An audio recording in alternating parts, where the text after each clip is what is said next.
नमस्कार, एक बार फिर से आप सभी का स्वागत है। इस वीडियो के माध्यम से मैं इलाहाबाद हाई कोर्ट का एक बहुत ही लैंडमार्क जजमेंट आप लोगों के साथ शेयर करने वाली हूं, जो मेंटेनेंस को लेकर है। और ये जजमेंट पति लोगों के लिए बहुत यूजफुल होने वाला है। इसमें फैसला सुनाते हुए हाई कोर्ट ने ये तर्क दिया, जब पत्नी को भरण पोषण का आदेश दिया जाता है तब किन बातों का ध्यान रखते हुए भरण पोषण का आदेश देना चाहिए। पति के सैलरी की पैकेज को देखते हुए पत्नी को भरण पोषण का आदेश नहीं होना चाहिए। भरण पोषण का आदेश करने से पहले कोर्ट को इन बातों पे गौर करना चाहिए कि उनकी शादी को कितने साल हुआ, शादी के बाद कितने समय बाद तक वो साथ रहे, उनके बीच में वित्तीय जिम्मेदारियां कितनी हैं, अलगाव की अवधि कितनी है, यानी कितने सालों से अलग रह रहे हैं, साथ ही पत्नी ने कहीं दूसरी शादी तो नहीं कर ली है, या पति पर घर की परिवार की जिम्मेदारियां क्या हैं। उन सब को देखकर ही कोर्ट को फैसला देना चाहिए, पति के सैलरी का पैकेज देखकर नहीं। ये जजमेंट पत्नी द्वारा दायर एक अपील में जस्टिस सौमित्र दयाल सिंह और जस्टिस डोनाडी रमेश की खंडपीठ द्वारा सुनाया गया। इसमें खंडपीठ द्वारा ये साफ शब्दों में कहा गया कि पति और पत्नी की सैलरी कितनी है, इसको ध्यान में रखकर कभी भी फैसला मेंटेनेंस का नहीं सुनाना चाहिए। पत्नी पर कितनी जिम्मेदारियां हैं परिवार की, पति पर किस तरह की जिम्मेदारियां हैं, पत्नी कमा रही है कि नहीं, उसने दूसरी शादी तो नहीं कर ली है, शादी के बाद कितने दिन साथ रहे हैं, कितने साल उनको अलग रहते हुए हो गया, इन सब बातों पे गौर करने के बाद ही फैसला सुनाया जाए। इस मामले में लोअर कोर्ट से पत्नी को मेंटेनेंस का आदेश हुआ था, जिसमें पत्नी ने हाई कोर्ट में अपील किया। जो लोअर कोर्ट से फैसला था उस पर पत्नी संतुष्ट नहीं थी। हाई कोर्ट मामला गया, हाई कोर्ट ने इन्हीं तर्कों और टिप्पणी के साथ पत्नी की जो अपील थी उसे खारिज कर दिया। उन्होंने कहा कि लोअर कोर्ट ने जो फैसला दिया है वो बिल्कुल सही है। पति ज्यादा कमाता है, इसका मतलब ये नहीं है कि वो अपनी कमाई का अधिकतम हिस्सा पत्नी को ही दे दे। इन सब तरह के तर्कों के साथ पत्नी के मेंटेनेंस की याचिका जो थी पुनर्विचार की, उसे हाई कोर्ट ने खारिज किया।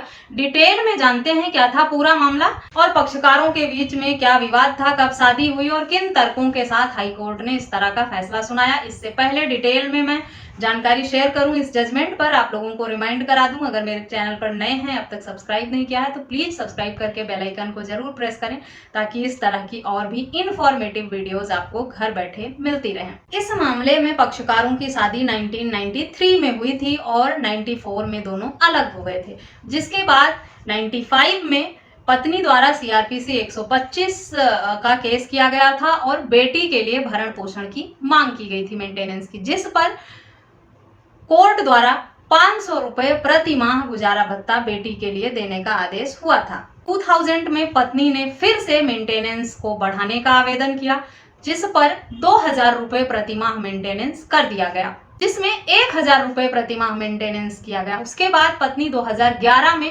फिर से संशोधन की अपील करती है मेंटेनेंस बढ़ाने की।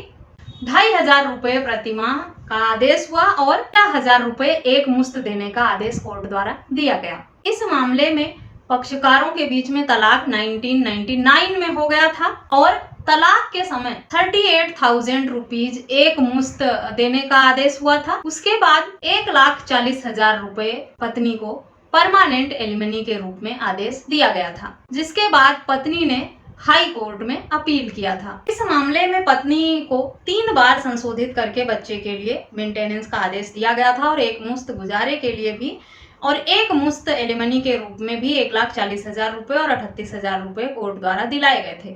उसके बाद भी पत्नी संतुष्ट नहीं थी, उसे लगा कि उसे अपील में जाना चाहिए, जो कोर्ट का आदेश हुआ है वो उचित नहीं है। पत्नी हाई कोर्ट गई। इस मामले में टीचर थी और पति क्लर्क के पोस्ट पर कार्यरत था। तलाक होने के बाद पति ने दूसरी शादी कर ली। दूसरी शादी से उसे 3 बच्चे थे। पत्नी पर अपने भाई बहनों की जिम्मेदारियां थी और उन्हें देखभाल और सपोर्ट की जरूरत थी।